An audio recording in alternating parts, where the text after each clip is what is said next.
Meeting will come to order. I'd like to welcome everyone to the March the 16th, 2026 meeting of the Castle County Board of Commissioners. If you would, join me in a moment of silent prayer followed by the Pledge of Allegiance.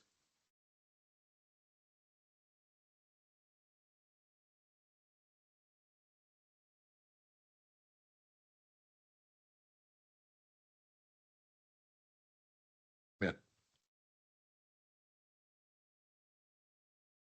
Pledge allegiance to the flag of the United States of America, to the republic which stands one nation, under God, indivisible, liberty and justice for all.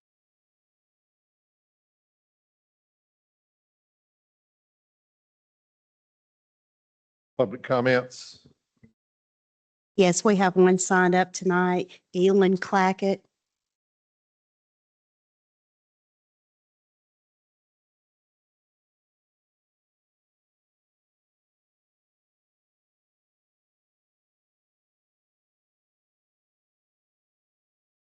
Hello, my name is Dr. Claggett. I reside at 108 J Lane, Providence, North Carolina, and I would like this recorded verbatim. On February 25th, the Caswell County Sheriff's Office had blocked me as a commissioner candidate and Commissioner Claggett from the social media page. I understand that's unconstitutional. Did you block any other candidate? When confronted, Sheriff Durden immediately rectified this infringement. What county employee implemented this targeted decision and why? In the past, I served on the Caswell Board of Health amicably with Commissioner Nate Hall and with Rick McVeigh. I have 40-plus years experience as a healthcare provider and a doctorate in public health administration. In 2016, I was appointed by the Board of Health to be interim county health director. My experience could help as budget reconciliation and revenue errors continue. However, Commissioner Claggett was appointed last year in a position that was previously occupied by Commissioner Wren. Thus, your nepotism policy prohibits me from applying. To date, this policy applies only to one resident, one volunteer in Caswell, myself. This restriction weakens the county, but does not weaken me. Again, who made the motion to create this nepotism policy for volunteers? Inversely, the nepotism policy, or charade, would prohibit Commissioner Claggett from being on the Regional Economic Development Commission, which she regularly attends, should a current commissioner resign. Why? Because I serve as EDC county representative. Last year, one commissioner convinced the chair to appoint him to the EDC when another commissioner had missed a couple of meetings due to medical problems. This has never happened to any other board member who initiated this decision. Speaking of conflict of interest, in fiscal year 26, the majority of commissioners who voted for this nepotism policy and tax increases also approved salary increases for themselves and/or family members as county or school employees. You contracted with a Danville resident who previously brokered a deal for a sitting commissioner. As economic developer, paid $125 an hour, equivalent of $260,000 a year. He has produced little other than recommendations focused on spending on property near Quality Construction's project in Pelham. Meanwhile, you've gone through 6 managers in 3 years. The fiscal year 25 budget audit was due February 12th. The general funds were last balanced on June 30th, 2024. Personal agendas and fears of a few appear to trump priorities of getting this Caswell moving forward. The solution is accountability, transparency, and integrity. Thank you.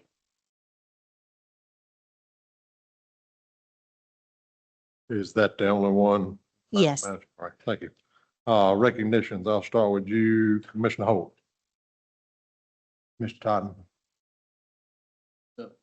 Mr. Smith.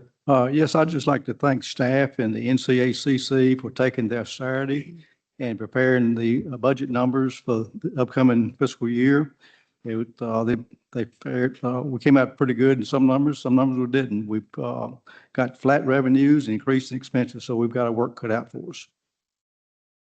Commissioner Rose. Yes, thank you, Mr. Chairman. As everybody saw today, we should have had some bad weather that we didn't, and I'm glad we didn't. I'm glad all the residents have been safe today. I will piggyback off of something that Commissioner Ingram is gonna say. Also sending my sincere condolences also. Thank you. Commissioner Ingram. Yes, sir. Thank you, Mr. Chair. I would like to acknowledge the passing of Corporal Chandler Clayton, a valued member of the Castle County Sheriff's Office. And on behalf of the Board of Commissioners, we extend our sincere condolences to his family, his friends, and everyone that has been affected by this. We just like to keep them in our thoughts and prayers. Thank you. Commissioner Claggett. I don't have any. All right. Consent agenda consists of tonight's meeting agenda, the minutes from our meeting on March the 2nd, and refunds and release tax refunds provided by staff. Any corrections or additions to the minutes from the 2nd? I have a motion to approve the consent agenda. So moved. A motion from Commissioner Smith, Second. second from Commissioner Ingram. All those in favor, let it be known by saying aye. Aye. All those opposed, motion carries. First item up tonight, Oakwood Elementary Grant. Ms. Williamson. Castle County Schools applied for a needs-based school capital fund grant for renovations to Oakwood Elementary School in the amount of a little over $18.8 million. Under the requirements of the grant program, any project receiving funds must begin construction within 24 months of the grant award in accordance with the program statutes. And tonight, we do have Superintendent Mr. Stokes here.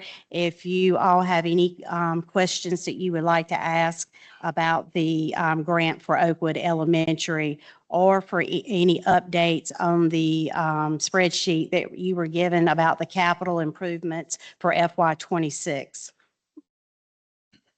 Mr. Stokes, you would. Good evening. Sir. Questions from the board concerning this grant, and I guess just we'll go ahead and cut to the chase to the county match portion of the grant. Questions from the board, comments? Mr. Chair, Mr. Claggett? an approval letter dated November 18th, 2025 from the North Carolina Department of Public Instruction regarding funding through the fiscal year 2025-26 needs-based school capital fund stating Oakwood Elementary School renovations in the amount of $18,805,850 has never been discussed by this board. The content of this grant application has never been discussed jointly with the Board of Education. I learned of a desire for a joint meeting with the Board of Education March 3rd. I learned the joint meeting will be held at Oakwood Elementary March 11th. I learned of this grant from viewing the last Board of Education meeting and the public. This is a 5% matching funds grant. So how does this happen? With the lack of transparency and accountability, how do these two boards move forward? Where's the trust? Public trust can't be reset overnight. That's all I have. Mr. Chairman, Mr. Holt? I'd like to say, I found out Saturday that your signature is on this without having it taught to us. You stated that you didn't sign things without reading them. True. I don't understand how all this has come about, but I think there should be some kind of investigation of why your signature is on it without us ever being voting on it. Now, my understanding was that the former county manager told you it wasn't a match.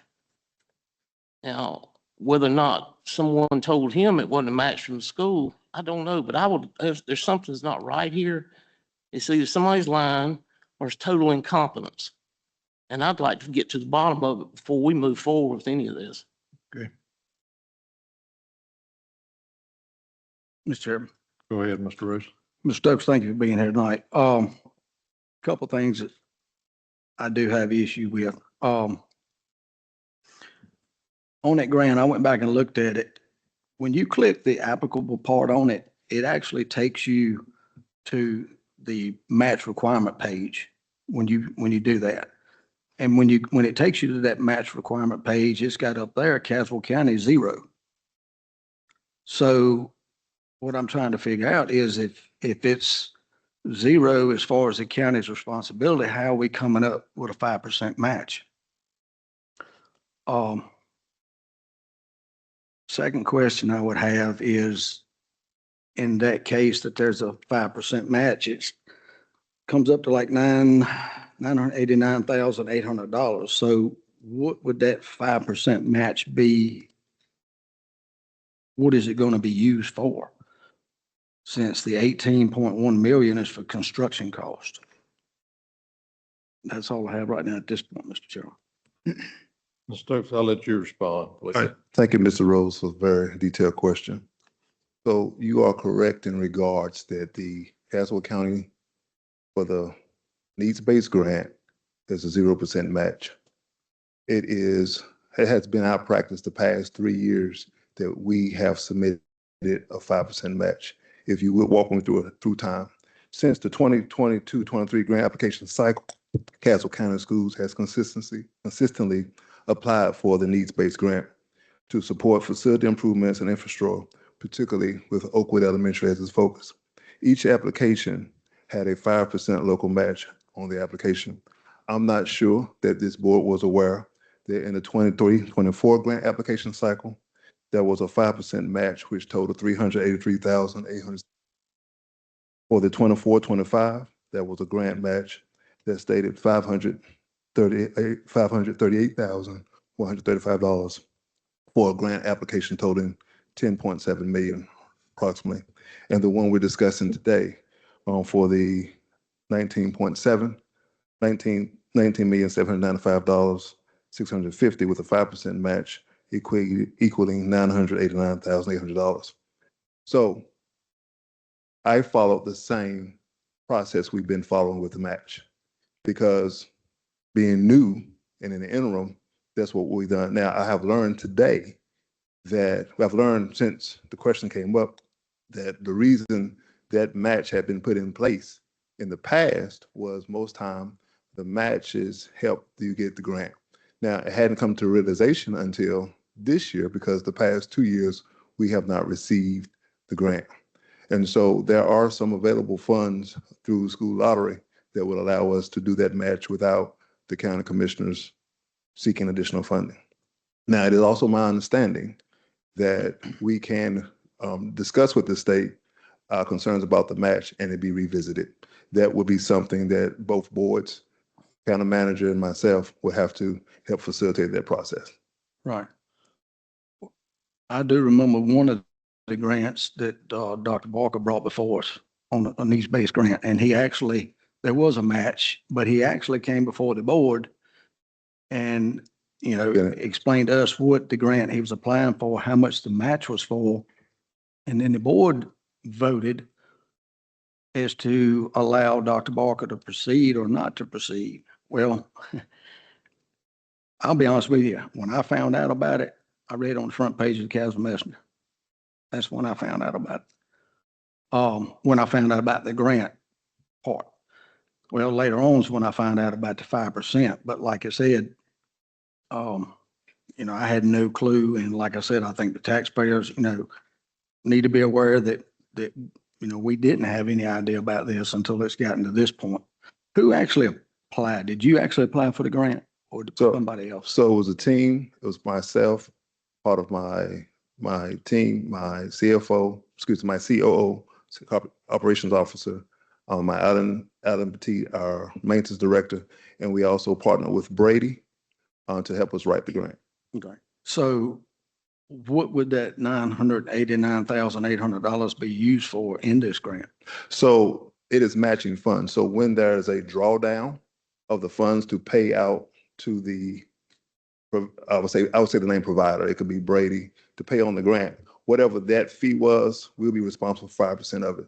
So for example, if it's rough numbers, if it's 1.5 million, we will have to pay $30,000. Okay. And so it's over the chasm of time as payments are made regarding the service for the construction.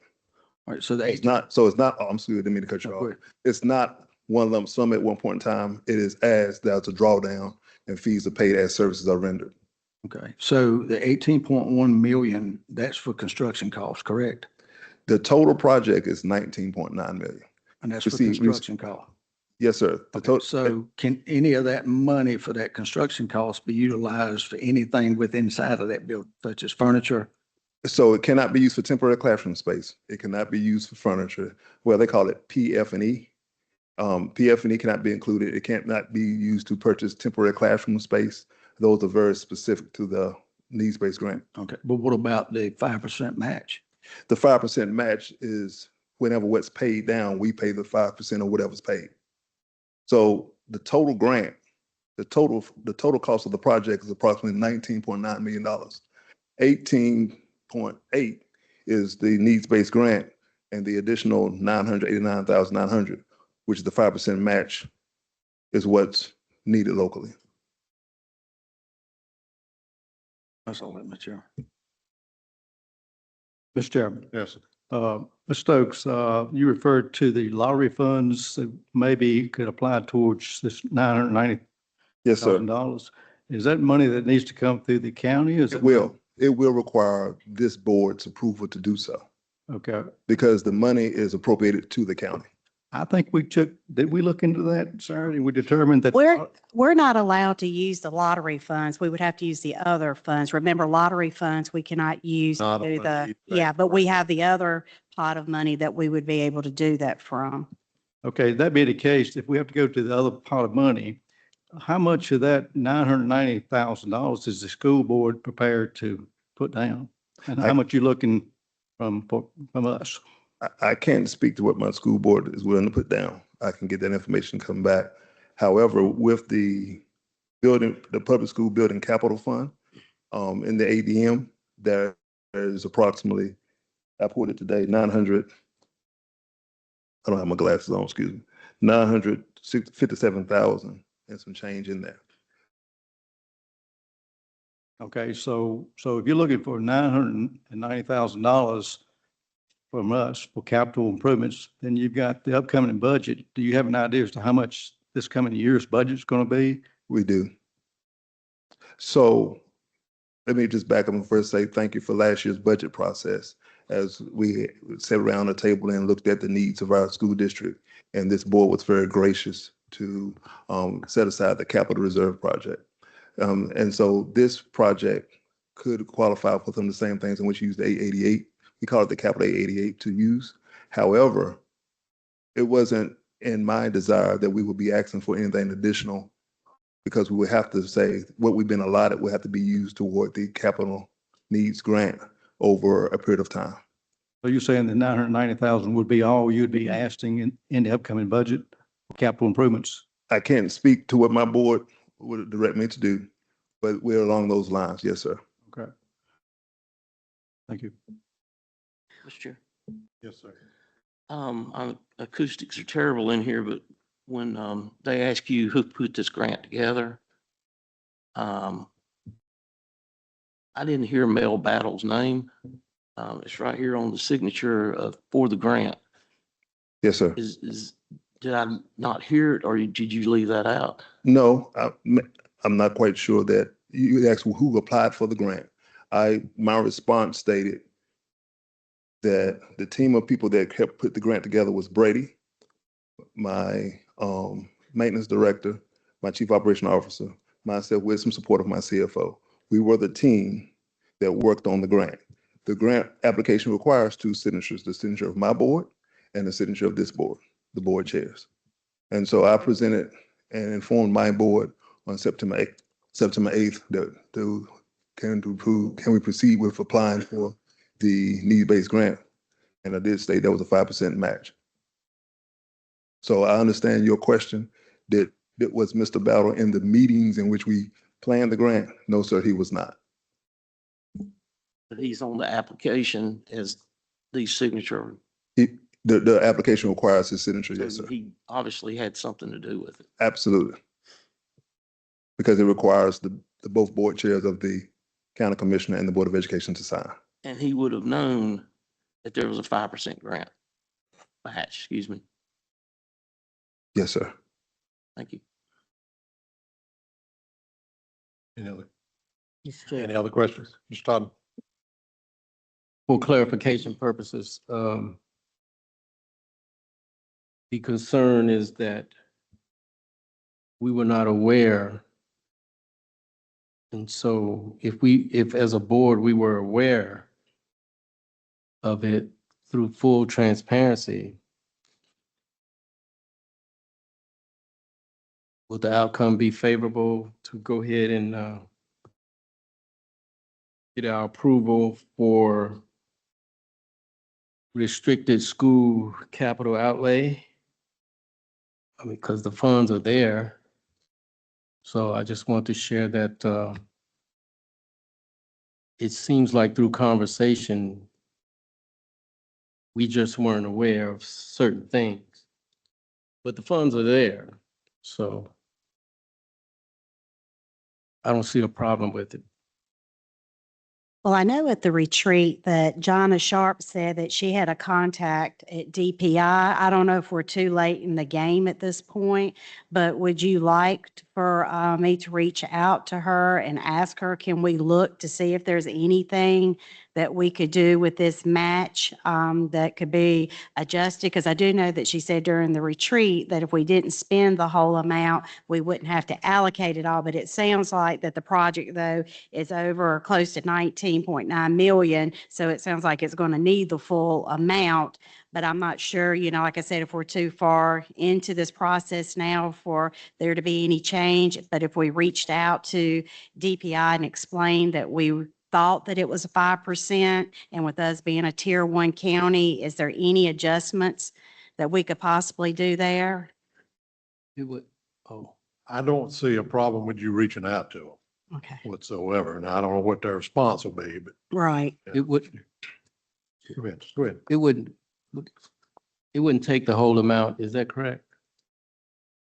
County manager? Yes. It Yeah. would not take the whole amount? Well, from the way it looks, you know, what they're projecting the project to come out at, it would need the full 5% that was allocated, because the grant is for around 18.8 million, but the project's coming in closer to 19.9. So it would need the full allocation if it came in at that cost. If it came in under that cost, you know, we wouldn't have to put the full amount there, but more than likely it'll probably come in at that full cost. A 5% match would be how much? Almost $1 million, Right. It's, 989,000, yes, it's, hold on. I can tell you. 989,000 would be Yeah. 5% match. And if it came out of the restricted school capital outlay, that would still leave us with 2 million, a little over 2 million. Based on what I'm looking at, correct me if I'm wrong. The reason I'm having this conversation because I think it's doable. And the bulk of the conversation so far has been that we just were not aware. So if we were aware and there was full transparency, what would be the outcome? I think the outcome would be favorable. So a 5% match is under $1 million, a little under $1 million. And there's 3 million in capital outlay. Is that correct? Correct.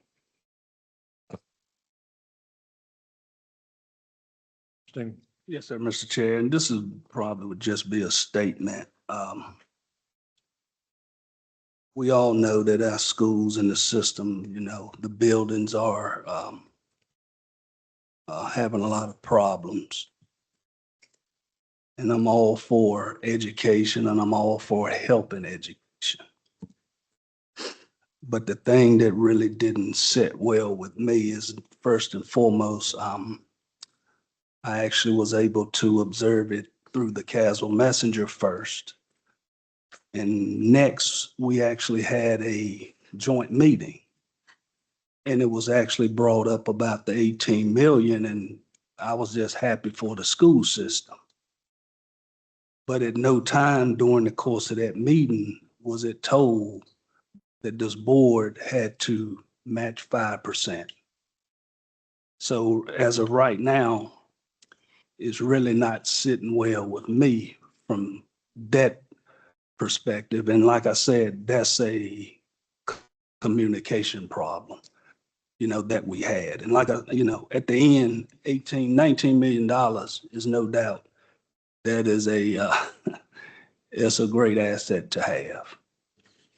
But like I said, just from my standpoint of right now, I think we still maybe need to get some more information to see what's actually going on. But like I said, right now, that's the part that didn't sit well, is there was no communication and there was signatures that were put on, contracts that for some reason, I just don't feel like either of the chairs maybe knew at that moment what they were signing. So I don't know, but just my thoughts. Right. Mr. Chairman, real quick, Mr. Stokes, when does this need to be finalized? So we are on the clock. So under normal procurement and under normal procedures, by April 1, there will be an agreement that says we're going to do the project for this amount of money with this amount of matching funds. That deadline is April 1st. And so I did speak with NCDPI today to kind of talk about, is there any variation? Their answer was yes. As shared at my last board meeting, if we wanted to change the scope of the project to lower the amount of the work to be done at Oakwood, that is something that can be discussed.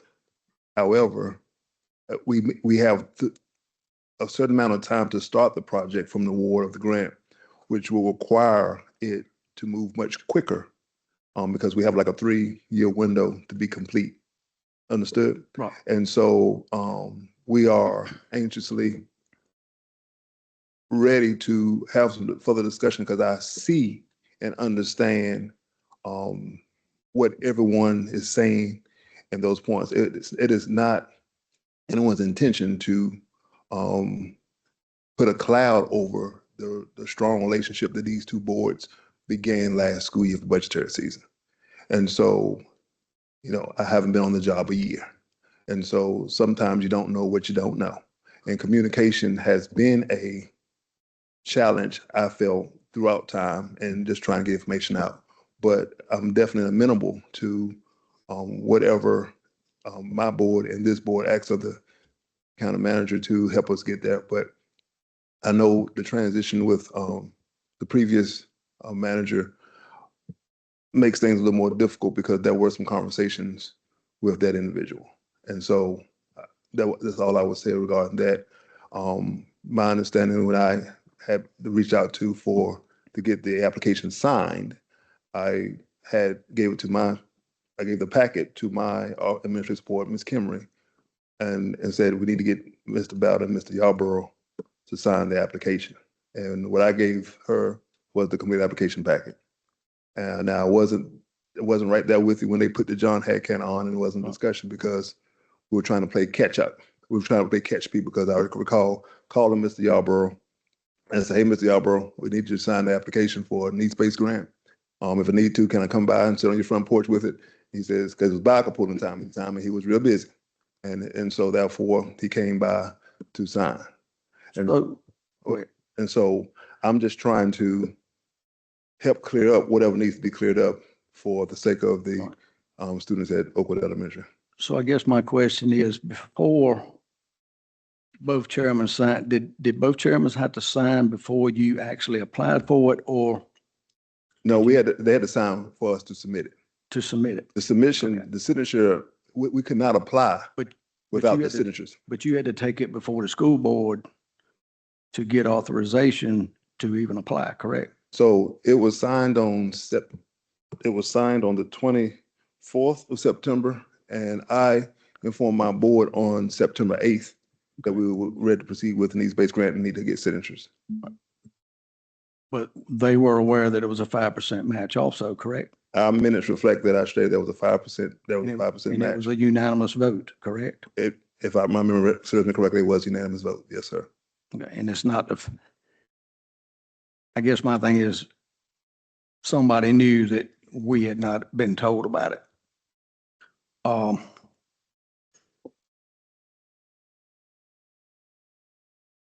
And it's not that I'm against it, okay? I understand. It's not. It's the way this happened because I know of 3 members sitting on this board that came and toured these schools and looked at them. And I think that's the first time that's ever been done.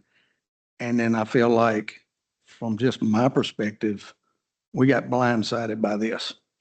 Now, if there's something that, and I will commend our acting manager right now for catching this and Yes, sir. bringing it to our attention because we had no clue. Okay. Lastly, if we're able to secure these restricted school capital outlay funds and pull from there, I've got no issue with it because at the end of the day, those school buildings are our responsibility. But there's no way we're going to general fund to get it. That's just how I feel about it. Thank you, Mr. Chairman. Mr. Chairman, I have a couple of things. Mr. Stokes, as you're aware, you're going to be requesting two pots of money from us budget time. It's going to be capital needs. It's going to be operating expenses. Yes, sir. Okay. It's a lot easier for the commissioners to get capital money because we're assisted by the state and sales tax and lottery funds to some extent. But the operating expenses has to come right out of taxpayers' pocket. So if there are some gray areas that can be slid from the operating expenses legally into capital projects, it would certainly benefit the board to do so and Absolutely. the board of education. So you would take a real close look at that. And the second thing is this year we're going to be asking for a budget from the board of education where they're going to give us itemized list of what they want is going to equal to the capital projects. And I'm hearing maybe it's zero for that except for the match. But operating expenses needs to be a detailed budget, and we're going to hold the board of education responsible to. We want to look at it all during the year to stick to that budget. Yes, sir. Any other questions? Stop. Superintendent Stokes, the grant, those funds, are they specifically for one school? So the needs-based grant is specifically for Oakwood Elementary. Okay, If I could that's where. give you a little more information about the grant application. If I recall last year during budgetary season, there was some discussion about looking at all of our school sites and to see was it economically advantageous to keep all of our current sites open. No, Currently that's take- fine. taking a look. I just wanted to know if Yes, but it's just for Oakwood. it's for Oakwood. However, Okay. in this grant, there was talking about we were considering some consolidation. Oh, That's why I wanted to say that part, because the grant doesn't look at the current needs, but it also looks at our future possible potential changes, because I do recall very clearly, this board wanted us to take a look at operating costs for all of our sites. And had we thought about and considered consolidation. So, oh, I'm sorry. and the consolidation talks and concerns will be able to start if and when this project is complete, because we will have a new capacity within the county to do so. So my thought process was, I heard it loud and clear moving forward. Don't think, we're not kicking the can down the road. We're looking for longevity and a good use of our funds to support our greatest commodity in the county, our children. And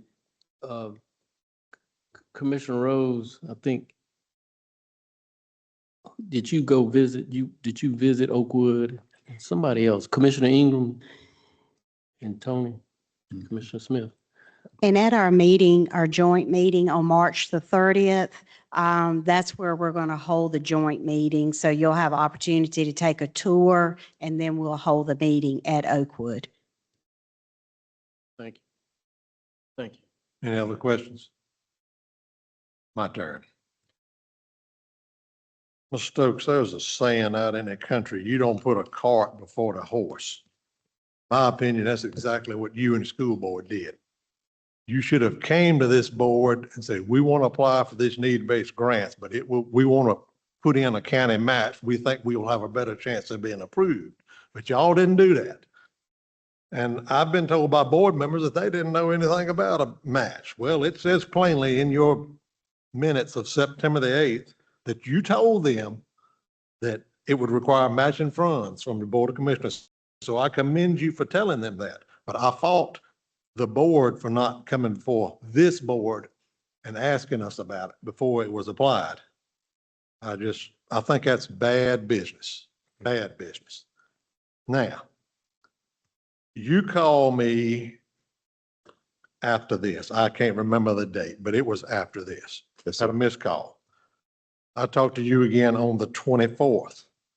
You told me that you had some grant papers that needed my signature. And I believe my comment was to you, I'm not just going to sign it because you want me to sign it or something to that effect. I said, I'm going to talk to the county manager first. When I got off the phone with you, I immediately called him. And I asked him about it. He said, yes, said they want to put in for a grant. Said, but both board chairs need to sign. I said, that's all it is. Yeah, you just need to sign it. I left. I stopped by the school board office. You did meet me there. I did meet you. You did meet me there. I know you said you didn't, but you did. Yeah. You and It was Miss I don't know Kimber. what the lady's name was that brought the paperwork out. Yeah. All that I was given was a signature page. Didn't see anything else. You sign right here. I signed. I got in my truck. I went back to work. I don't have the authority, nor does any one member of this board to commit county funds on our own. It takes a board vote and approval to commit county funds. I can't do that. If Mr. Smith was chair, if Mr. Claggett was chair, anybody, whoever was chair, we do not have that authority. It takes board action to do that. So, I'm very pleased that the school system was able to obtain these funds. I'm sure that Oakwood needs it. I'm sure they do. But the process stinks, to put it bluntly. Yes, sir. And as long as I'm chair, which won't be many more months, if anything comes before me to sign from the school board, I can assure you that I will be running in front of the county attorney before my name goes on that line. I won't sign anything related to schools without the attorney looking at it. Now, I didn't have a question, but I needed to state that for the record. This, board members, this is a discussion item only for tonight. Correct. I know that you need to know, you said April 1, or do you need to know April 1? Well, are you able at the March 30th meeting, if you call your board to order, are you able to do that at that meeting? I don't see where that would be a problem as long as I have a quorum present at the board, as long as I have 4 members there. What day is that again? The 30th, next week from today. Yeah, I'll be there. Because, well, if I may speak to the Yes, board. sir. Because there is another form that requires both board chairs' signature. Okay. All right, and so that would be the best time for both boards to be able to talk and discuss. Because that's the signature going to it goes to the state saying, this is gonna be we've confirmed the match and those pieces. So there is another form. Well, there's a series of forms that we have to submit, but the next form must be signed by both chairs of the boards. Okay, let me, just to be on the safe side for the 30th, let me poll the board right now and just see who can be there. John, can you?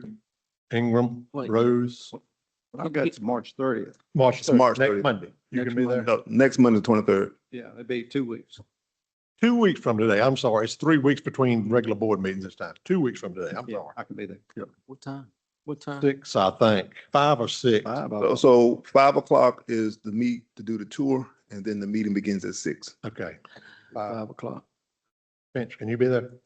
Yeah, but it sounds like we're gonna get rushed in. Is the attorney gonna have time to look at it?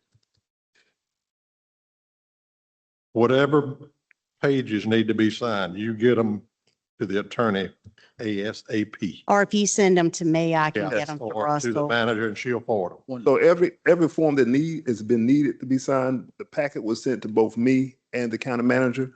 When I spoke with the state today, I had them to update her email address because they still had the previous email address Okay. in place. But we would make sure that, because the correspondence that comes from the state comes to both of us at the same time. All right, good What- enough. Now, Madam Manager, will you have time to reach out to DPI in the next few days? Yes, tomorrow I will get up with Jonna Sharp, since she says she had a, direct contact there, and see, how she can maybe help us work through the process to see if there's anything that we can do, to do something with this match. Anything else, members? Yes, Mr. Chairman. Go ahead. Mr. Stokes, while we got you up here. Yes, sir.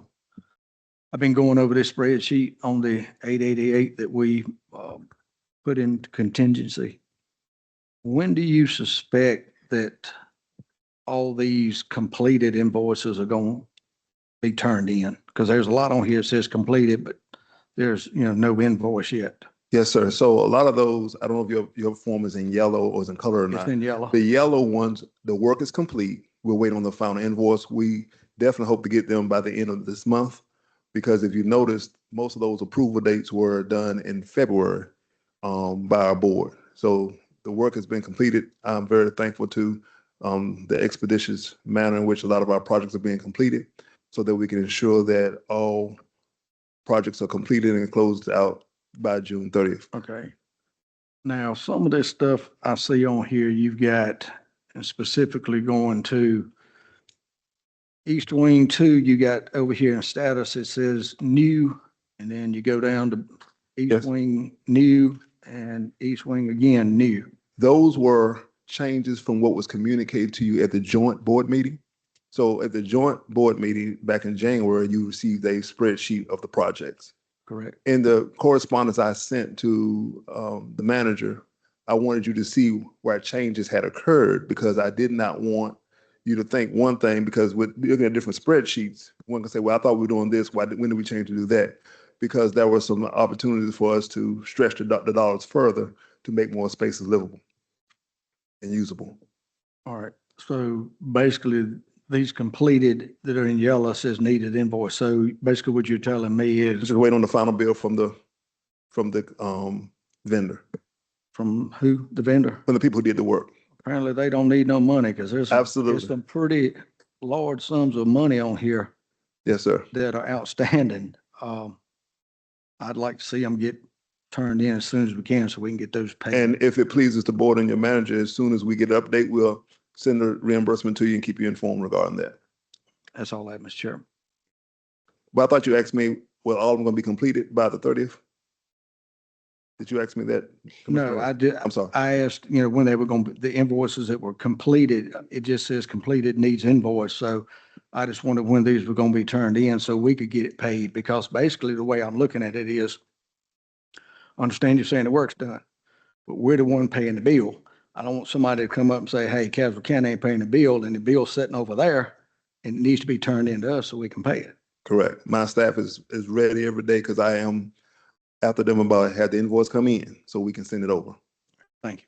And Mr. Stokes did share with me that and I did with you all at the retreat, that there are a couple of projects, the chillers and the water situation at South, that may, have to extend past the June 30th date. It's kind of out of their control.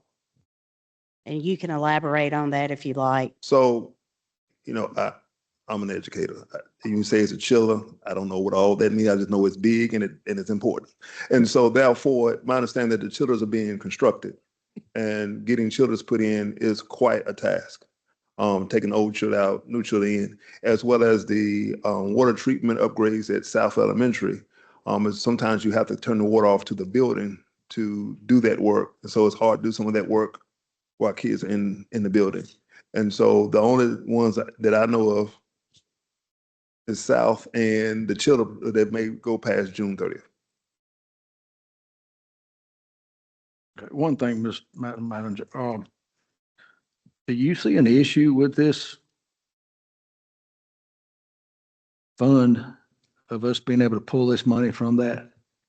Melissa, you can probably speak more on it about the 888 funds. I mean, that's not coming out of our contingency funds. This was money that was allocated out of, was it out of our? Yeah.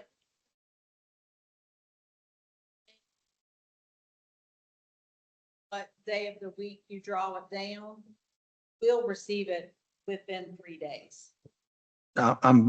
Maybe we're on the wrong, I'm concerning the grant, the needs-based grant. Oh, okay. I thought you were Yeah, on are this. we able, do you think we're going to be able to utilize these funds? And the reason I'm asking that is, let's just say they say, no, we can't. I guess we need to have a backup. Well, we plan to can't use figure the out- lottery funds, but both Right. Amy Cannon and Jonna Sharp said there's no issue with why we couldn't use the other pot of money. There's no issue why we couldn't use that for the match. Okay, We just can't use lottery funds. just when you do, or whoever speaks to them, I'd just like to have some type of paper trail, email or something that says that those funds can be utilized and pulled from there. Okay. So we don't get hit on the back end of somebody saying, no, you can't. We're, 2 months past into the budget or past the budget. That's all I, Mr. Chair. Thank you, Mr. Stokes. Thank you. All right, next item number 8 is the economic development contract. Mrs. Williams. Everyone should have received in your packet a copy of Mr. Bowman's contract. And the contract with Mr. Kim Bowman was approved for an initial term of 6 months or until 400 total hours are exhausted, whichever occurs first. Following the initial term, the agreement automatically converts to a month-to-month arrangement unless written notice of termination is provided by the county to the consultant within 30 days prior to the first day of the next month. Year-to-date being from September of 2025 to February of 2026, Mr. Bowman has worked 239 hours at a cost of $29,937.50 has been paid under the contract. So the Board of Commissioners are asked to review the status of the contract and determine whether to continue the agreement on a month-by-month basis. Thank you. Gentlemen, you all have a copy. I should have received a copy of his original contract. And we are a little behind, I believe 6 months. I think that occurred in January, Yeah. should have occurred in January. A lot of things had kind of gotten behind, let's just call it that. What's the pleasure of the board? Any discussion or questions? Mr. Chair, Yes, sir. you say possibility of going month to month. Would there be any type of time limit, month to month? Well, what I'm assuming, Huh? Russell, you tell me if I'm wrong, that it just would go month to month unless someone put in writing the 30 days to terminate the contract. Is that correct? That's correct, Ms. Williamson. Commissioner Smith, so according to the contract, the county is operating on a month-to-month agreement with Mr. Bowman at this time. And it will continue to do so until the maximum of 400 hours are fulfilled, unless this board wants to terminate or modify the existing contract. I'm just asking for my own purpose. What would be the problem with having another 6-month contract, starting fresh from 0 hours again for another 400 hours, and then take a look at it after 6 more months? That's certainly possible if the board chooses to do so. Mr. Chair, Yes, sir. I would just like to know what the status of the websites up in marketing are that was spoken about last July. And are there any prospective grants relating to economic development on the horizon? That's a question that's above me, John. I guess Mr. Bowman would probably be the best one to answer that question. He's not with us tonight.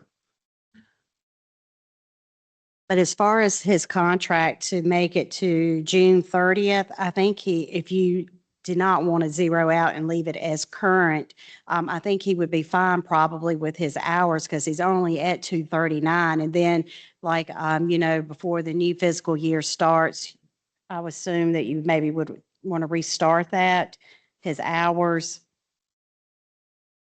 So it's- That's up to the it board. was 400 hours, Mm-hmm. 6 months, correct? Yes, sir. 400. Maximum of 400 hours. So he has a balance as of March 1 of 161 hours, if my math is right. Am I- It was 239 hours. Yeah, so it's 161 left out of the 400 that we originally talked about. Right. So, Mr. Chairman, Yes, sir. we've got to find some money. And,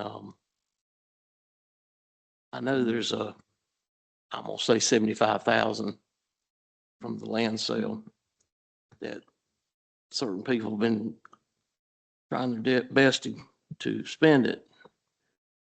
But this is economic development, and it was earmarked for economic development. So for me to agree with this, I would want that money to come out of that. Out of the economic development, that money was set aside, you're talking about. Did we question, Melissa Miller? The money that we're paying him now, the economic development, that's just coming out of the general fund, am I correct? Okay.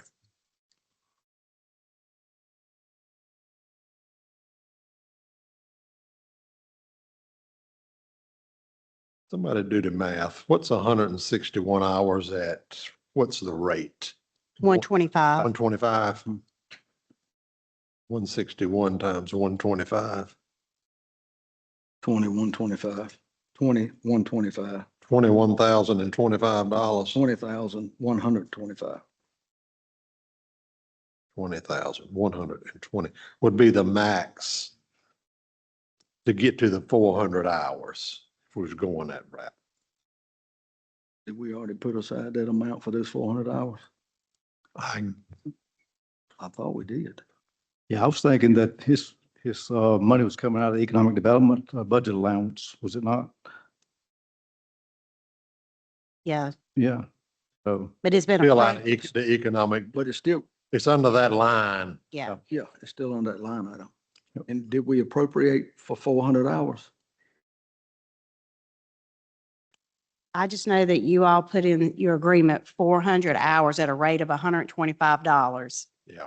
an hour, which is close to 50,000. Right. Do you know Melissa Miller? Okay. What I'm asking is, did we budget to 50? I think is what you want to know. Yeah, I thought, correct. Okay. I guess. Yeah, that was my question. Did we budget those 400 hours? I knew it was coming out of that economic Right. line item. Chairman, I think we ought to just let it, since we did it for 400 hours, just continue it to June till it gets a little closer to those 400 hours. June 30th is end fiscal year. I'm just asking. Yeah, I mean, because if it's actually looking like 39 hours, 3 more months, so April, May, and June, that's 108. So he's still under the 161 At the same at the same pace he's going pace down. as rate that it is currently. Well, the floor is open. I'll put that in the form of a motion. You don't Well- have to word that one. back when we first talked to him, we thought that 6 months at 400 hours in 6 months was a pretty good deal. Yeah. You know, we've used much less than that, and I think he's exceeded our expectations as to what he's got done to date, in my mind. And just keep in mind, he didn't start invoicing us until September. So I don't know if like July and August was just kind of getting set up or what, because I think it was even in August before the last signature was put on his contract. Yeah, August the 8th, I see was one signature. So it may have been that he didn't really get starting until September. Well, it's under discussion. Not, But there is room for action if the board so chooses. I'll make a motion that we continue Mr. Bowman's contract at the current rate it is until June 31st, 30th. June the 30th, and then reassess it at that time due to the fact that he has 161 hours left out of his 400-hour contract initially. Second. Motion from Commissioner Rose, second from Commissioner Smith, that we continue Ken Bowman's contract as economic developer until June the 30th. Discussion. I'd like to have my questions answered.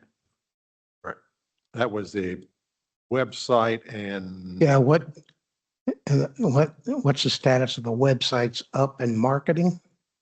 And are there any prospective grants on the horizon? And this was spoken about last July. See if we can get an answer to that. Any other discussion? Hearing none, we'll proceed to vote. All those in favor, let it be known by raising your right hand. All those opposed, like sign. Motion carries 5-2. All right, Civic Center, Ms. Williamson. Staff is requesting that the board begin discussion regarding the county potentially assuming operational responsibility for the Civic Center. The facility is currently operated by the Caswell County School System. However, the county owns the building. The school system has expressed interest in transitioning operations back to the county. Initial discussion will allow the board to consider the potential operational responsibilities, facility needs, and future use of the Civic Center. And I know I had asked if you all were okay with myself and Mr. Hayes, our maintenance director, and Stephanie Williams to go back and do another tour by ourselves of the Civic Center. And we did go on March the 10th. And just some of the preliminary needs that we identified were roof repairs or replacement, air conditioning unit replacements, not necessarily all of them, but some plumbing repairs related to water leaks. Probably would need some lighting upgrades, some electrical system improvements, some flooring, and some bathroom renovations and upgrades. These items, represent initial observations only, and a more detailed facility assessment may be needed to determine the full cost. So that was just our observations of going out there, but I have reached out to where we are working with PTRC on a grant for the county that involves economic development through the U.S. Economic Development Administration for FY 2025 Disaster Supplemental Grant Program. And I have reached out to see if there is any way possible that we could look at seeing if this would qualify as a potential opportunity there. But I do know that, there is some money that will need to be put in for upgrades there. But right now, I don't know the status, of that grant. I reached out to Chloe with PTRC last week after we did the initial walkthrough, just to see if this is something that maybe we could include in that this possible grant application. And at the meeting our first meeting in April, I'll be bringing more about that grant opportunity for the board before we apply for it. So you're fully aware of everything that we're looking. And as of right now, we do not think there's a match for these funds, but I don't know if this would be included or not. I'm trying to see if we can see if it's a potential project that we could include, because it would be serving some economic growth if we did open it back up, to the community and started having events there again. And then there's another idea that I'm thinking that maybe would help make it stronger, but I want to do a little bit more research on that and check with PTRC to see if that is an option. And I'd probably be able to report more back as far as with the grant, if that's even a possibility at our first meeting in April. But I did just want to put it out there for discussion because it has been brought up and just what we noticed and our observations when we went over. Questions? Yes. Has any of the previously mentioned roof repairs been completed as stipulated in the Caswell County Schools letter dated November 12th, 2025. The only thing mentioned regarding the Civic Center on the Caswell County Schools 888 Commissioner Reserve projects updated March 11th, 2026 is the HVAC repair for the Civic Center being removed from the list. So On that letter, roof repair was listed. It has not been completed. that was in November 15th. November 12th, 2025. I do know in their board minutes with the school that they did indicate that it did need a roof replacement, and there were estimates that were given. You got a dollar figure for us? The best I can remember right offhand, I want to say that one of the estimates, Mr. Stokes, you may be able to tell me better, that one came in at 270 some thousand, and then because it said upper and lower, and in the other one it was over 100,000 to maybe 175,000. But I do know that there is roof repairs that they had quoted and an estimate that they had gotten that needed to be done to the roof. And I did actually go on top on one layer of the roof, and you can definitely tell it does need to be replaced. Alan, when she's talking about upper and lower, is the upper the tall auditorium part and the lower the one-story part, so to speak?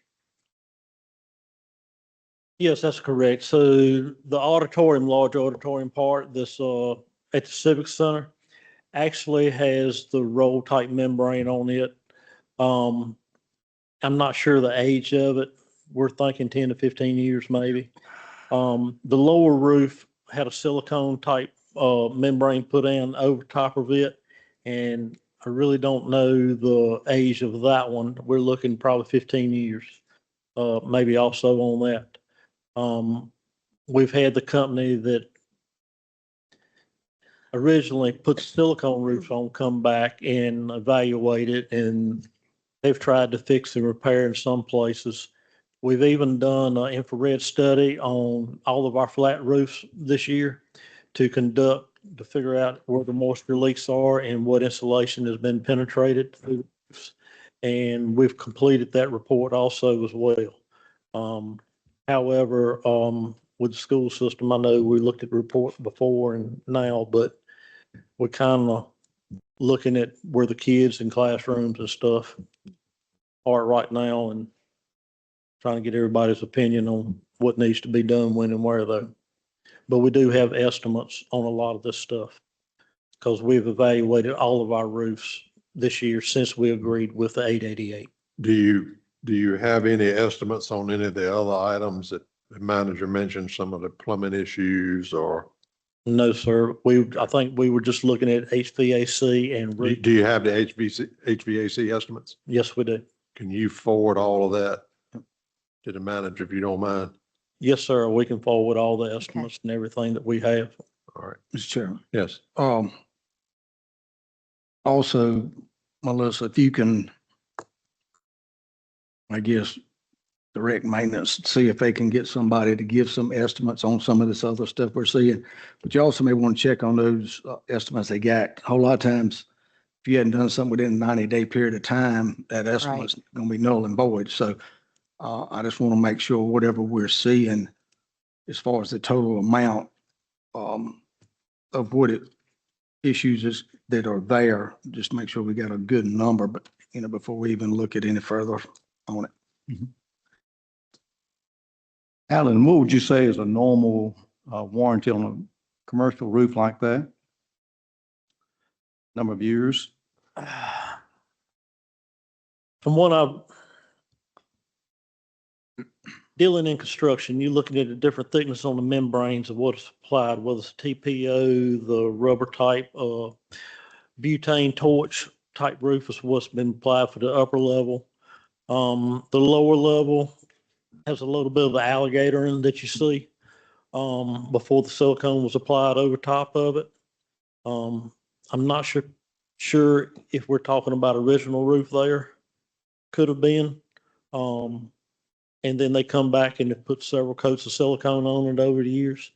I don't have a lot of that documentation except for the last one that was done. But several of these coats that have been applied over the years, there are several different ways to maintain it. And I've already reached out to several different companies to give me estimates, not only the upper roof that had never been coated, but to the lower roof, and they are submitting estimates. And hopefully next few weeks, we should have all the estimates back, but I'm still waiting on a lot of estimates. Well, it's not uncommon for a commercial roof like that, a premium roof, to have a 25, 30-year warranty on it. So it's, in my mind, it's important to find when it was put on, and there were stipulations that would maybe void that warranty. Yes, most of the warranties, and I think we both know that labor is only warranted for a year, but the material itself. So we actually reached out to the manufacturers, and that's who we've been dealing with, is the manufacturers of products, to look at the warranties and what they can give us. I'm not sure if the manufacturer was involved with the Civic Center at the time the silicone coating was applied to that building. I think it was more of an individual company. So I do have those estimates for the roof. Stephanie was able to pull the minutes up for me, and the Civic Center, the upper is $285,600, and the lower was $175,000. And these estimates are probably, they may be more than that by now. Well, at the end of the day, we still own that building. right. And if the school board doesn't see fit to put a roof on it, we know where that's going to lead, right? We pull in parts off HVAC units and no air conditioning. It's going to be like another detention building where we got something run down. It's not worth anything. If you had to build that building now, it'd probably be $25 million. And there's not many counties around us that has a facility like that. So That's the in my second one, mind, we need to keep it up. North Carolina, that seats over, we're right at 1,000 people. You know what year that thing was built? 1978, 79. It was 79. That and the East Wing were around the same time, I believe. Any other questions? You can get those estimates to the manager on the HVAC, and I certainly can. if, Madam Manager, if you can get RD to kind of get some costs together on some of these other items that you mentioned, the lighting, plumbing, and get back with us, please. Okay. All right. Thank you, Alan. Appreciate Thank it. you. All right. Next item, the Meals on Wheels contract extension. You all were provided a copy of the current Meals on Wheels contract that we have with Golden Corral. And we are looking to extend this contract. And like I said, this is with Golden Corral. They go by GC Partners. It will expire on June 30th, 2026. And we are recommending to extend the contract for FY '27. And at the increased rate of going to $5.31 per meal, up from $5.11 per meal. So it's reflecting a 20-cent head count increase per meal increase. And this extension will allow continuity of service for Meals on Wheels recipients. And next year, the county plans to issue an RFP to competitively solicit the contract for future years. But it's kind of like the time has gotten away for being able to get this RFP done by June 30th. So we think it's wise for us to do the extension. And Golden Corral and PTRC both said they had no issue with us doing the extension. And I think several years ago, we did one as well. But the increase would be from $5.11 per meal to $5.31 per meal. And that's a 20-cent increase per meal. Questions, comments? Mr. Chairman. Yes. Last I heard that we were having a lot of trouble being able to deliver the meals. Has that been Or has it gotten better? It has gotten better. I know that, in their budget for this year, for FY 26, they were able to hire a part-time driver with delivering meals, and then they have a vehicle there as well. So from my understanding with talking with staff, we're even taking people off of the waiting list and everything and being able to provide the meals, the frozen meals, as well as the hot meals that they serve there. Any other questions? Oh, County Manager, we have volunteers, is that correct? Do we what now? Volunteers for Wheels? We do have volunteers, but we also have a paid part-time driver that the board graciously approved for them to have to help with delivering meals. What's the pleasure of the board? Approve the contract Yes. next year. I move that the board approve extending the Meals on Wheels contract. I have a motion from Commissioner Ingram, Second. second from Commissioner Claggett. Any more discussion? Hearing none, we proceed to vote. All those in favor, let it be known by saying aye. Aye. All those opposed? Motion carries. All right, the Cherokee Tobacco easement, Mr. Johnson. Thank you, Mr. Chairman. Members of the board, in your packet, you will see a proposed draft of a deed of easement involving a sewer line that will connect the Cherokee Tobacco facility to the existing county sewer line at the Pelham Industrial Park. Several weeks ago, our county planner reached out to me indicating that Cherokee required this easement. A draft easement for review for the county planner and our county manager to review, and I've sent this draft over to Dewberry Engineers for their approval. That's my understanding. They've shared this or going to share this easement with Cherokee for their input as well. So at the end of the easement, you will see an Exhibit A map that was actually prepared by Dewberry, and it's an outline of the 20-foot utility easement and Cherokee's property. And I'll be happy to answer any questions at this time. Questions? Mr. Attorney. Mr. Holt? It wasn't completely clear on what they were asking for. Put a lot of buildings in, and I never seen a board of commissioners have to give an easement for us to tap into the sewer line. So are they trying to tap in to the sewer line that's coming from across the street from the seed project? Commissioner Holt, it's my understanding the 20-foot utility easement is the existing sewer line that would be to the northeast of their existing property. And this sewer line is actually on county property, and Cherokee will actually need to go on to Caswell County property to access the sewer line. That's my understanding. Okay, when you say 20 foot, are we talking 20 foot straight out, or are they trying to refer to a 20 foot all the way down the property? That was where I wasn't clear. I think the existing county sewer line is the 20-foot utility easement, and they are just requiring access to that easement. The county could limit the width of that easement, and that may be something I could ask the developer to see exactly what they're looking for. Because in my eyes, all they need, and I don't see where it has to be in what we're doing, but they want to tap on to that sewer line. And that's where I want to Yes, sir. That's my understanding. see it. And that's all they want to do is go straight out and straight into that. Yeah. But, and when they say they can use it, I understand if we're talking that little spot. But if we're talking something else, don't run their sewer line all the way down through there or whatever, I want to. It's not clear to me. Okay. Well, I'll be glad to seek clarification from Dewberry for that question. Mr. Chair, Yes, sir. do you, Attorney Russell, is this temporary?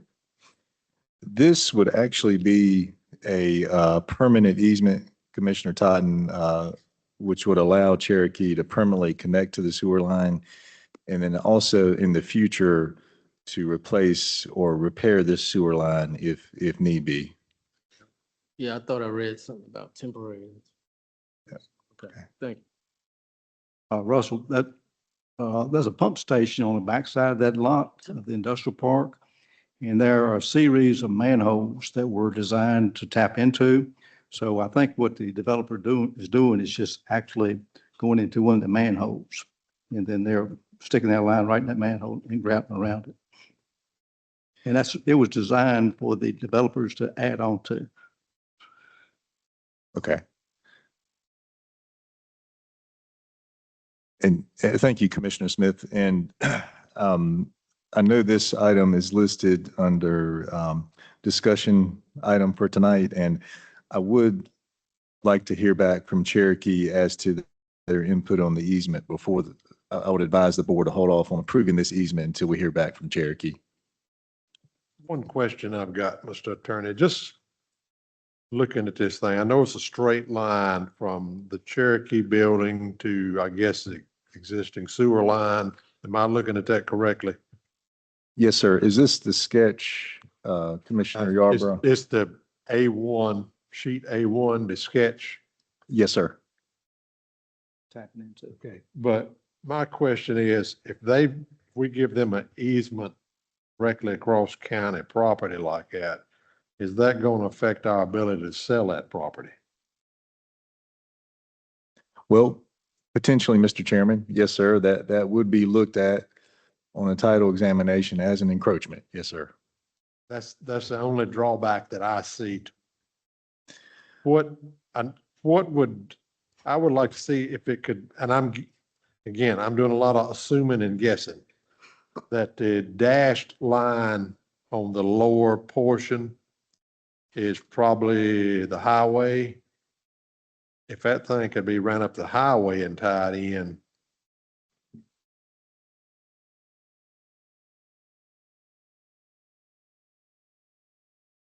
okay. Yeah. Maybe I've got it turned around. But the thing of it maybe being a problem selling that parcel if we ever had a buyer for it. That's the only issue that I have. If you could check on that. Russ, Yes, sir. correct me if I'm wrong, but I think PCC is going to tie into that same sewer line. And then we give them an easement to run from their property all the way down to the pump station to tie into that. So that's the same case as Cherokee tying into the same line. That's my understanding, Commissioner Smith. I wasn't privy to the PCC easement. I can certainly research that, but that is my understanding. Both entities are going to connect to that same sewer line. That's the only way for sewer to get out of that park is to go into that line, and it gets pumped back into the city of Danville system. You would just check with Dewberry if we can draw that thing down and we'll go from there. Do you have to have action on this tonight? No, sir, we do not. And I would actually prefer for Dewberry and Cherokee to give their input as to the easement, and I'll have the answers to your specific questions before we move forward. Okay, all right, very good. Any other questions concerning this, gentlemen? All right, not, we'll move on. Life Choices lease at Coast Square, Mrs. Williamson. Yes, Life Choices wants to enter into a 6-month lease agreement with Suite Number 5 to start occupancy by the end of March. The current lease agreement for a tenant at Coast Square is for 1 year. They would like to just see if this is going to be a good space for them to work out of before they commit to the full 12 months. And if they are happy and see that it's working well for them, they would want to extend, the lease agreement out. But we do need to bring this before the board to consider, but to modifying the lease, because if you chose to do so, because it's currently, for a term of 12 months, not 6 months, but it would generate, since they want the entire suite, revenues of $950 per month for 6 months, which would total $5,700 and could continue if they continue to stay there. Great. Is anyone or is everyone familiar with what Life Choices Oh, no. actually is? It's a pregnancy and parenting support group. I think they work out of Person County. I know Okay. several churches work with them as well. And they're looking to, I think they also provide services here as well in the county. So they would like to reach out with some space here to see how that would work for them. Melissa, how many months are they into the 12-month lease? They're not here at all because we came before the board before we made a decision like that because, our current lease agreement is for 12 months. So the board, after I talked with Russell, we felt that the board would need to make the exception there for it to be 6 months if you choose to do so. Are all the other leases for a period of 6 months, or do we have some 12. month to month? They're all 12-month leases. Even the month to month, the shared space too? The membership fees work a little differently than the suites, than the ones that are actually renting dedicated desk and suites. That works a little differently Okay. because the others are doing a membership agreement. Any other questions, comments? What's the pleasure of the board? Mr. Chair, I would like to make a motion on that. Go ahead. I moved, that the board approve the lease agreement with Life Choices, including the modification of the lease term from 12 months to 6 months. I have a motion from Commissioner Ingram. Second. I have a second from Commissioner Claggett. This would be agreeing to lease Life Choices suite. What suite was it? Five? Number 5. Number 5 for a term of 6 months. Any discussion? Mr. Chairman? Yes, sir. I do have one thing. About a year ago, Commissioner Wren asked for analysis of revenues versus expenses for Co-Square. Would it be possible, once you get your breath, to run some more numbers and let us know where we stand now? Because I think we picked up some leases since then, but at that time, it was cash flow positive. We should be even better this time. Right. Sure. Any more discussion? Not, we'll proceed to vote. All those in favor of approving the lease for Life Choices for 6 months at Co-Square, that'd be number raising your right hand. All those opposed? Motion carries. All right, next item, in-chip. In your packet, you should have found the many different options that were available to see how we're going to handle the increase of $150,600 with our rate increase and our health insurance with in-chip. And we have Dave Costa online, who is available to answer any questions that you may have regarding the different options. But before we get started, just to let you know, reminder from the retreat, one of your options is that, we have contingency funds, and we currently have out of our contingency funds $259,084.17. And if we don't spend any more of that, this could be repurposed for FY27, and that could help, incur this cost. I'm just putting that out there for you to think about when you're making your decision. Hey, Dave. Hello. Thank you for being here, David. Thank you for having me. Questions? I believe he's been in front of us at the last 2 meetings, am I Yes. right? Made this presentation, we all knew that it was going up 6%, am I correct? Correct. 6%, all right.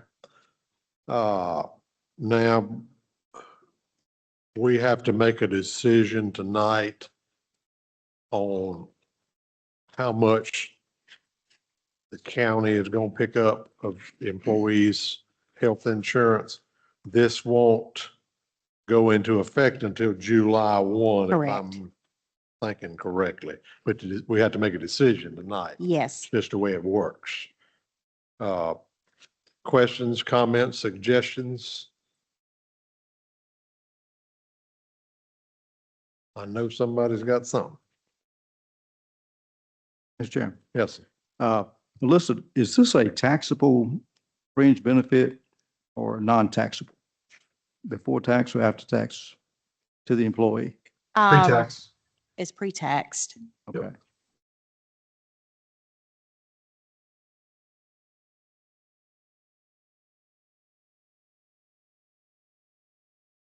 All right. We need to come to a agreement on how much county's gonna fund. Do we want to? The pool, if the county takes on all of it, of the increase, it's $150,600. Correct. Mr. Chairman, Yes, one question I have, is it David? Yes, I mean- sir. I know you said it was a 6% increase this fiscal year for in-ship, correct? Yes, sir. Now, what, and I know you can't read into the future, but since we're doing away with those, I can't remember the name of the drugs. LP. LP1. Yeah, GLP-1 drugs.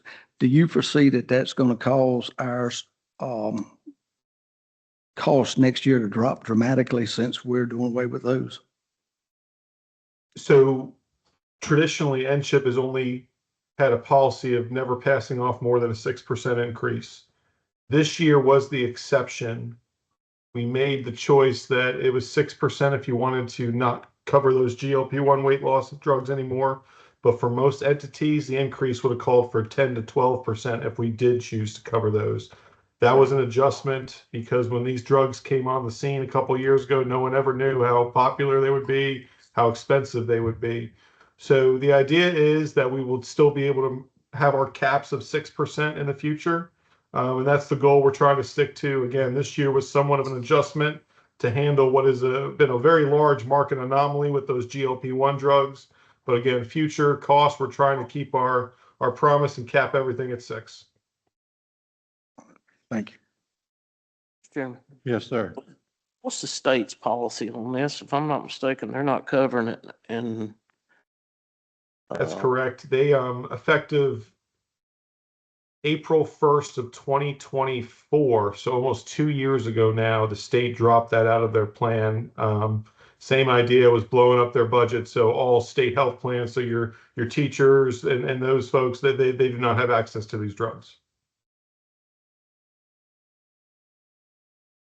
Does this, I'm assuming now, this $150,000 increase is with us not covering the GLP-1s, correct? Yes, sir. It would have been double that, about 300,000 if 12% if we were to still cover those.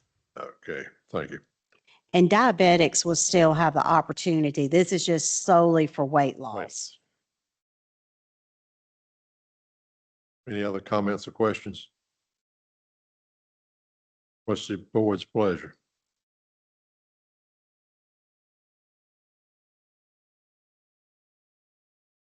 You said that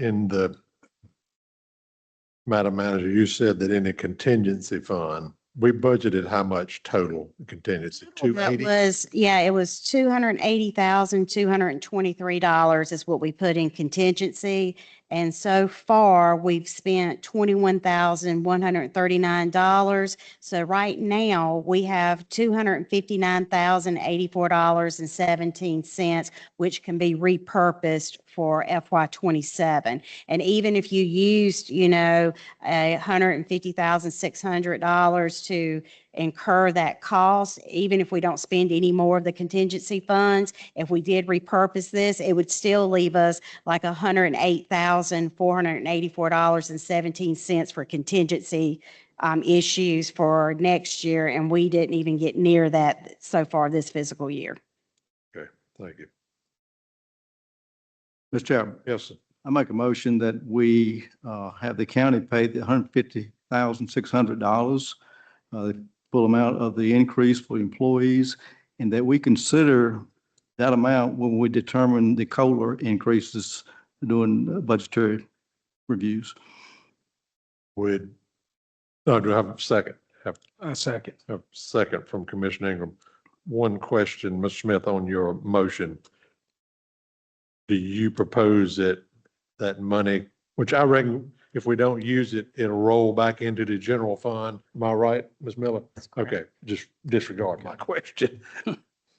So I have a motion from Commissioner Smith, second from Commissioner Ingram, that the county absorb the full amount of the health insurance, but that this will be considered going forward when we talk about COLA increases at budget time. Any discussion? Hearing none, we'll proceed to vote. All those in favor, let it be known by saying aye. Aye. All those opposed? Motion carries unanimously. Thank you, Dave. Thank you. Thanks, Dave. Take care. And just on behalf of myself, and I know all other county employees, we really appreciate the board willing to incur that cost for the employees. All right, next item, the 911 infrastructure. Since the last meeting, R.D. Hayes, the maintenance director, obtained an estimate for the water lines for this project in the amount of $9,997.50, which is available in the current maintenance budget. Additionally, Kenneth Everett, the 911 director, has $15,000 in vacant salaries that can be transferred to this project. So this provides a total of $24,997.50 in county funds. So this would reduce the FY27 funding needs from $38,000 to $43,000 to $13,002.50 to $18,002.50. So that would reduce the original request that we came before you by $24,997.50 that we could incur in this fiscal year, and therefore it would be a much lesser request for FY27. So wanted to see, and Mr. Everett is here tonight if there's any additional questions for him, but I know he did his presentation at the last meeting that we had, and we're just looking for direction from the board to see if this is something that we can move forward with this new information. All right. Mr. Chairman. Yes, sir. Mr. Everett, the 911 fund, they're going to cover between 125 and 130, correct? Sorry, I should have let you get up here before I asked.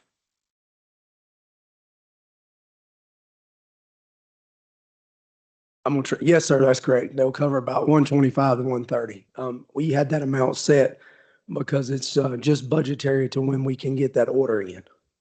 So we've already submitted the initial quote for the generator transfer switch, and they came back with how much they would pay. So what they won't pay was the fence, the concrete pad that the generator sets on, or the permits from our building inspection office, or the remaining 17% of the labor. But they paid 83% to cover all labor that has to do with electrical, and that includes running the conduit electrical line and the new service for the building. And I'm sorry about my voice. No, that's fine. And that will get everything out of that basement.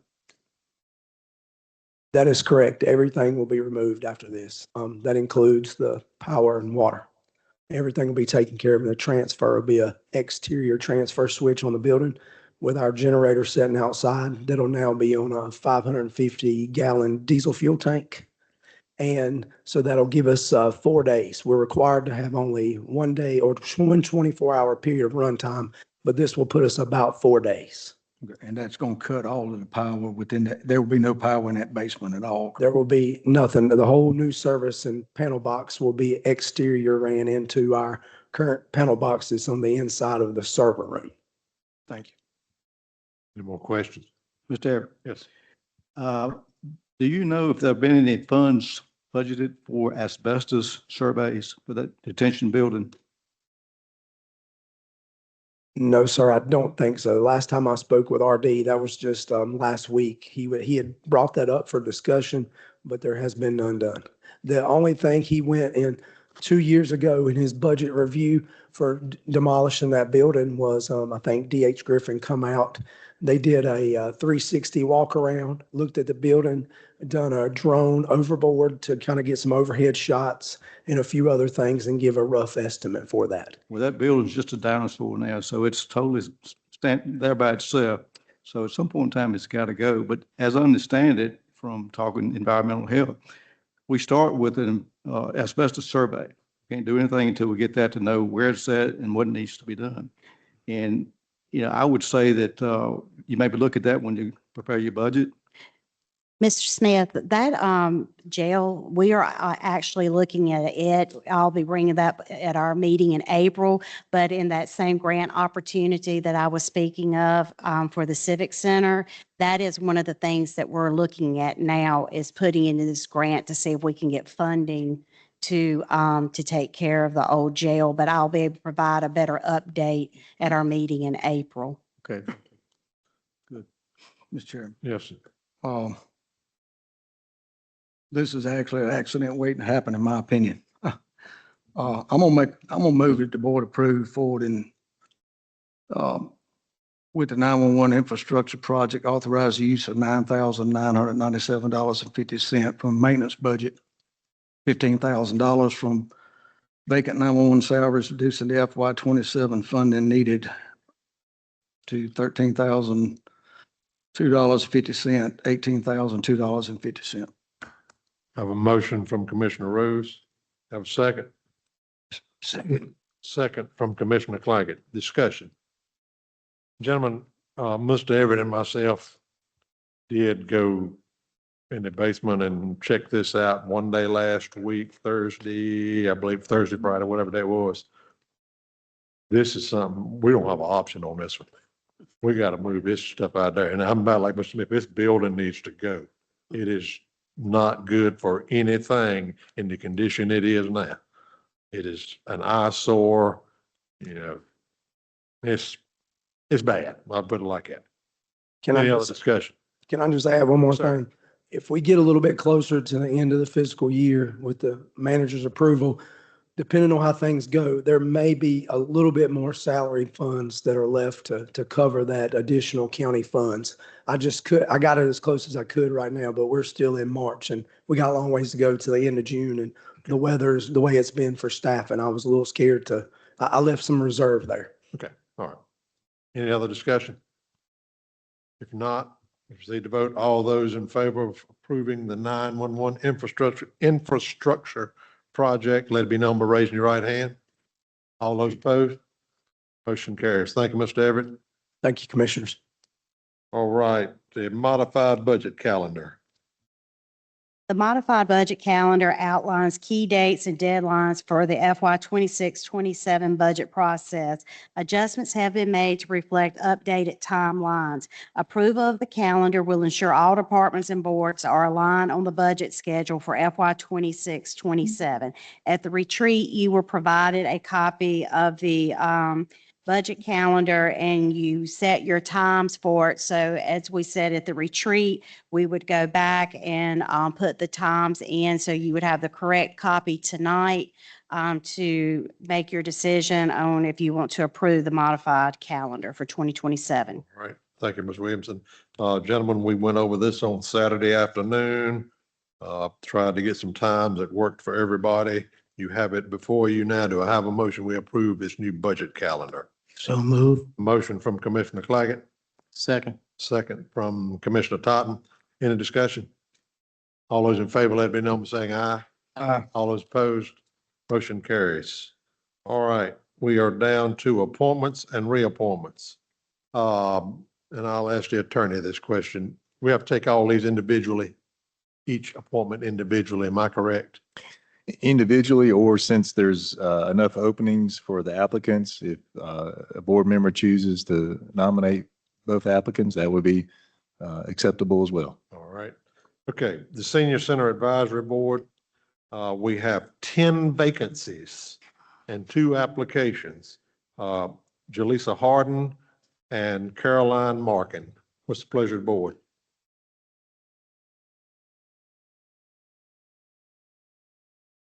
We accept both of them. Second, Mr. Holt and Mr. Smith second. Mr. Holt made a motion. Mr. Smith second. All those in favor, let it be known by saying aye. Aye. All those opposed, motion carries. Farmer Lake Committee. There are 3 vacancies and 2 applications. Steve Eaton, he is currently an alternate. He would change his status to a member. And Steve Howard will become a new member. What's the pleasure of the board? Make a motion to accept both of them. I have a motion from Commissioner Holt, Second. second from Commissioner Ingram. All those in favor, let it be known by saying aye. Aye. All those opposed, motion carries. And the JCPC committee, Gwen Vaughn, her term had expired. She has resubmitted her application. What's the board's pleasure? I make a motion. I have a motion from Commissioner Ingram, Second. second from Commissioner Claggett. All those in favor, let it be known by saying aye. Aye. All those opposed, motion carries. Updates. We'll start with you, Madam Manager. I did reach out to our veteran service, in regards to our veteran service officer that comes out to the senior center because there was some concern that, Ms. Jones has not been able to come out to, meet with veterans. When I had some contact information, I was told that it's because of the budget still not being, state budget not being approved, so they've had to put restrictions on travel. But they did ensure me that the services were not permanently cut off. They hope that this was just temporary. And if we do have a list, if we provide them with a list of veterans that need to have service, that they will send a representative out. It may not necessarily be Ms. Jones. It may be from one of our neighboring counties, but they would try to ensure that service is still being provided to our veterans. So I did do some follow-up on that, but hopefully that will be temporary. I attended the NCACC district meeting in Randolph Community College and represented Caswell County. That was a very informative meeting, and everybody kind of had the same thing in common, that they said they wish that the state would take on the schools and take that responsibility off of the counties. But I think that's more just of a wish list. But that was one of the main things that a lot of the different districts did say. We will be bringing, hopefully, at our April meeting, a draft copy of our social media policy to start reviewing.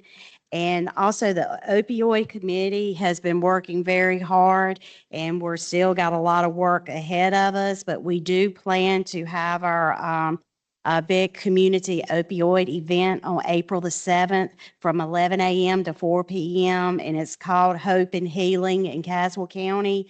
And that will be at the Parks and Recs.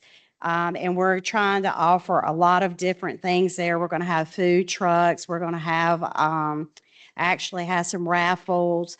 We're going to have some health screening that's going to be done there, informational booths, NORCAN, bounce house for kids, even possibly like a little petting zoo for the kids.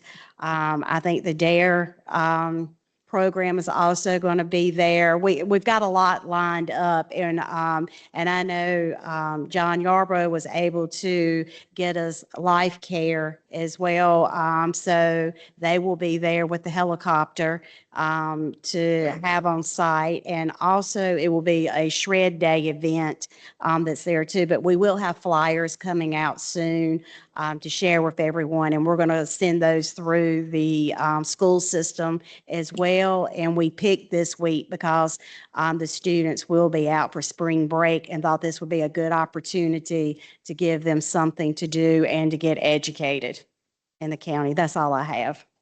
Mr. Attorney, I have updates for you in the closed session, Mr. Chairman. all right. Commissioners, I'll start with you, Mr. Rose. Nothing, Mr. Chairman.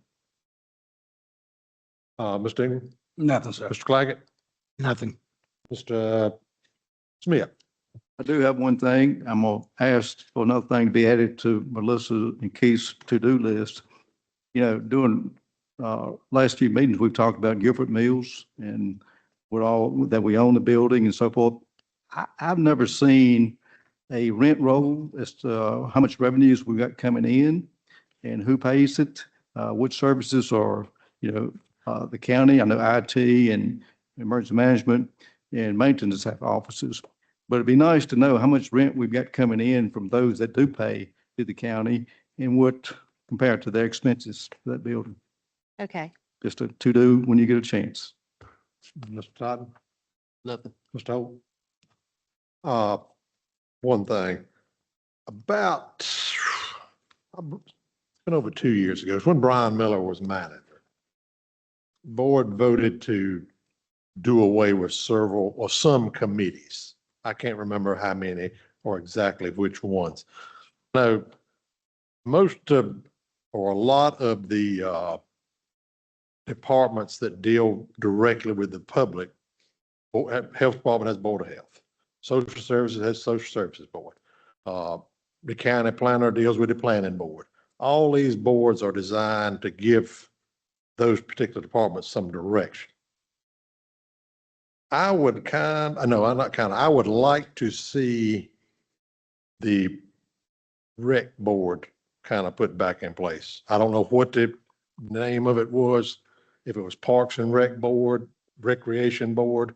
I know that we have the, what is it, the Recreation Development Foundation, but that's not county related, I don't think. That's a 501c3 organization, I believe. I would like to see this rec board put back together. 5 members, probably a plenty, just to kind of help director if he needs some guidance, whatever. Okay, I'm I'll just reach throwing out. it out there. One thing, Mr. Chairman, real quick, on what we voted on tonight as far as the work session for the budget, don't see at the top, is that going to be at the library or here? And I guess if we're putting it out for public to know about it, I just want to make sure it's in the right place. You mean for the work sessions when we have them? I assumed we would have them here. Okay, I just wanted to, Okay, if you put it out on social media Yeah. site or something, just make sure it's going to be held. Okay. People know. Thank you. All right, upcoming events, March the 30th, joint meeting with Board of Education at Oakwood. I believe it's 5 p.m. April the 3rd, county offices will be closed Good Friday. April the 6th will be our next regularly scheduled meeting here at 5 p.m. April the 7th from 11 a.m. to 4 p.m. Hope and Healing in Caswell County Parks and Rec Department. It's a free event with activities sponsored by the County Opioid Committee. Closed session to consult with an attorney employed or retained by the public body in order to preserve the attorney-client privilege as provided under North Carolina General Statute 143-318.11 subsection A3 and consider the qualifications or conditions of appointment an individual public officer or employee or prospective public officer or employee as provided under North Carolina General Statute 143-318.11 subsection A6. Do I have a motion? We go into closed session. So move. A motion from Commissioner Smith, second by Commissioner Rose. All those in favor, let it be known by saying aye. Aye. All those opposed, we now set in closed session.